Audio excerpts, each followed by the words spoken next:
हे तुम्हाला सांगायचं कारण आहे की आज रेल्वे पळवली. आपल्याला माहिती आहे की संगमनेर तालुक्यामधले संगमनेर खुर्द सारखे जे गावं आहेत, जे संगमनेर शहराचे लागूनचे गावं आहेत, त्यांचं तहसील कार्यालय कुठं नेलं माहिती आहे का? आश्वीला. म्हणजे 1 किलोमीटरवर जे संगमनेर खुर्द आहे तिचं तहसीलदार आता संगमनेरचा नाही, त्याचा तहसीलदार आश्वीचा असणार आहे. तुम्हाला या सगळ्या गोष्टी ह्या समजल्या पाहिजे.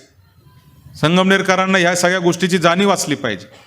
आणि म्हणून आपल्याला दुसऱ्याच्या रिमोट कंट्रोलवर काम करणारे लोक खऱ्या अर्थाने आज येऊन मोठ्या मोठ्या वल्गना करतील, काही शब्द देतील, काही आश्वासनं देतील. मी तर त्यांना असं म्हणतो का हे आश्वासन सम्राट लोकप्रतिनिधी आहेत. यायचं आणि कुठल्या पद्धतीचं आश्वासन द्यायचं, मी हे करील ते करील, सगळ्या पद्धतीचे आश्वासने देतील. परंतु एकच गोष्ट लक्षात ठेवली पाहिजे का या संगमनेर शहरामध्ये काम करत असताना आपला स्वाभिमान जागा असला पाहिजे. संगमनेरकरांचं राज्य हे संगमनेरकरांच्याच हातामध्ये असलं पाहिजे. दुसऱ्या तिसऱ्याच्या रिमोट कंट्रोलवरून या ठिकाणचा निर्णय होता कामा नये. आज रेल्वे पळवली, उद्या जर पाणी पळवलं तर तुम्हाला पण 4 दिवसांनी पाणी येणार आहे.